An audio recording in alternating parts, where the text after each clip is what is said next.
Jesus, brother. Oh my goodness. I think it's time for me to play nice with my editor now. I think I need to make her choose with her. She wouldn't stop screwing me over.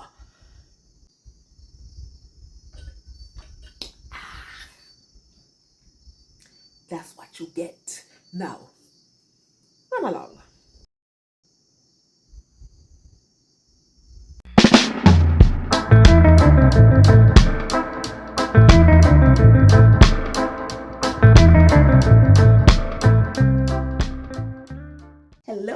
Hello everyone and welcome or welcome back to my channel. I'm Patrice and this is my embellished life.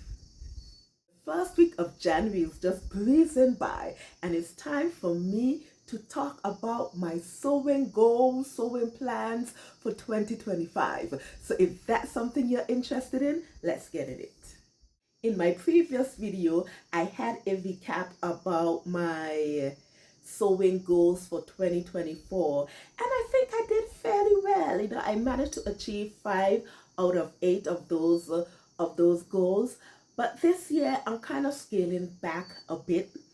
I really want to focus more on quality over quantity this year, so the amount of garments that I make it's not either here or there with me. I'm not too bothered about that. So in this video, I have 5 overarching goals that I would like to basically touch on this year. And the first one, numero uno, yes, and that is to focus more on fitting adjustments. That is my main goal this year. Now, it's not to say that I haven't done any fitting adjustments in the past.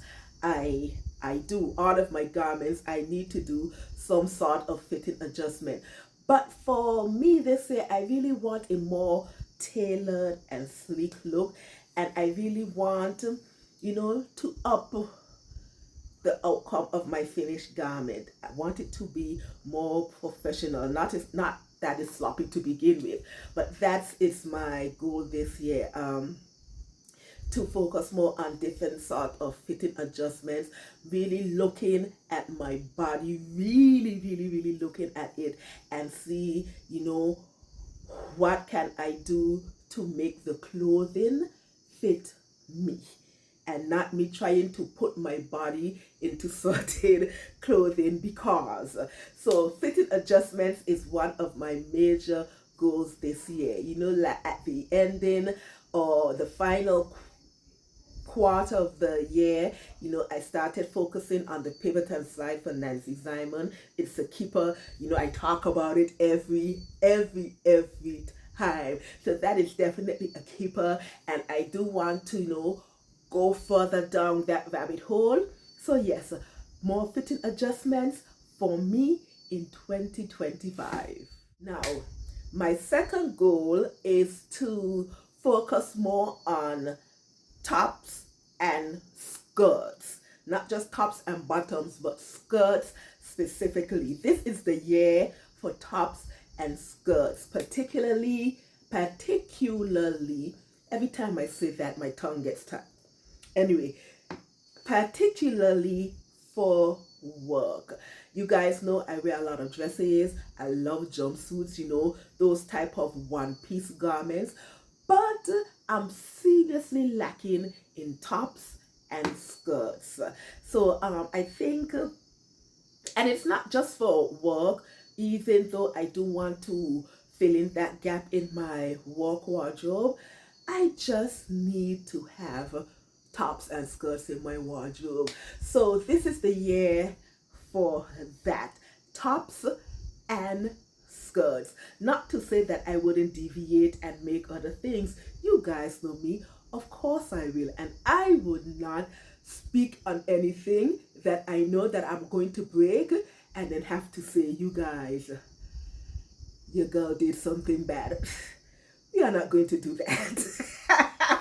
So yes, I will still be making other types of garments, but know that this year I especially want to make or focus on tops and skirts.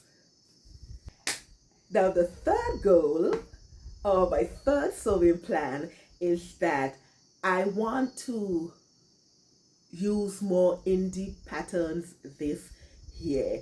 A few videos back, you guys heard me rant about what Simplicity did. I'm not going to talk about it in this video. But even before that, you know, I've used indie patterns in the past, and I do have quite a collection. And I do have some favorite indie pattern companies that I love. Last year, I wasn't able to focus on, you know, indie pattern companies, even though I've done in previous years. But I think this year I'm going to focus a lot more on indie pattern companies. Not to say that I wouldn't use anything from the big four or the big five. I've already bought the patterns. Of course I'm going to use them. I definitely am going to use them. So I'm not going to completely stop. I have them in my stash already, so I'm going to use them. The indie patterns. And I think what I'm toying with is that each month I'm going to highlight an indie pattern company, and I'm going to make a pattern from that company. Now, I've been toying with the idea. At first, I said I was going to put all of different indie pattern companies like in a jar, shake it up, and each month I pull up one. That might be interesting. I think I might do that route. I think I might go that route. Or I said that I was going to just select one and then put 3 patterns up in on the community board and have people vote on the pattern, and then I make it. I'm still toying with that idea, with both of those ideas. So let me know in the comment which one you would like to see. Yeah, so definitely an indie pattern spotlight monthly. And yeah, we're gonna work with some indie patterns this year.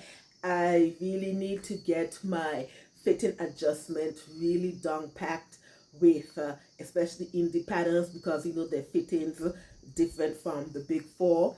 So yeah, we're gonna work with some indie patterns this year.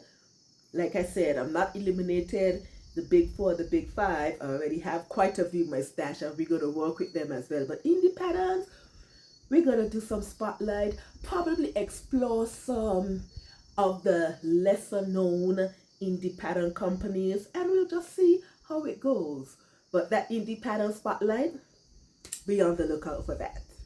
This year, I'm also implementing something quite, I wouldn't say unusual, but I'm so excited for it, and I've decided to add a special fabric that I have to use at least once this year. Yes, and that fabric for 2025 is tulle. Yes, tulle. I'm so excited about what I come up with this fabric. Now, I'll tell you right now, the entire garment will not be made out of tulle, but it has to be incorporated in some way, shape, or form. And I'm so excited to see what I come up with.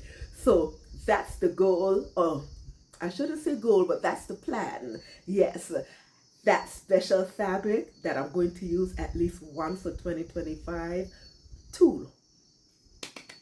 Very excited. And of course, with all of these shenanigans, I need to bring you all behind the scenes.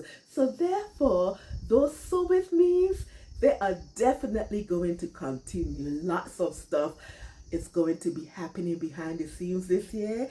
And I think it's, not I think, you guys definitely want to see those sorts of shenanigans. So my final goal or sewing plan for the year is definitely bring more sew with me to you guys.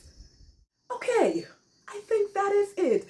I think those 5 areas is definitely enough for me to take on for 2025. I am so excited. I am so excited. I think it's time for me to get myself sorted right about now. I haven't sewn any garments for the year as yet.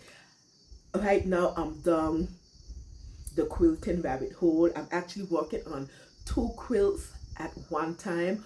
One of them is a requested piece, and I'm really trying to work as fast as I can. You know, I ran out of fabric, out of one of the main fabrics, so now I'm trying to source it because I thought the one that I purchased was going to be a match, and it's a couple shades off, so it's a no-go. So yeah.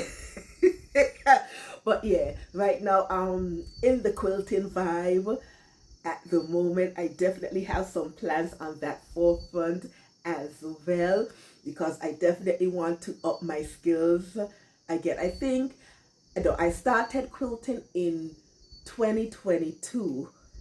Okay, so 2025 is going to make roughly 3 years, no, 3 years that I've been quilting, and I'm excited to try something new. The hexagon quilt, oh my goodness. I want to try it so bad, but I'm trying to play off some of these quilts that I have already started. Bear with me. But yeah, so hopefully I'm going to get back in the swing of the garment sewing next week, and I'll come to you guys with the indie pattern spotlight, and you know, I'll decide, you know, the method for that. But until then, don't forget to like, comment, and subscribe, and also click that notification bell so you can be aware of all of my shenanigans. I hope you have a lovely day. Enjoy the rest of your week. Think lovely thoughts. Keep on smiling, and always remember to make beautiful and wonderful things. All right, lovies, I'm out of here. Bye.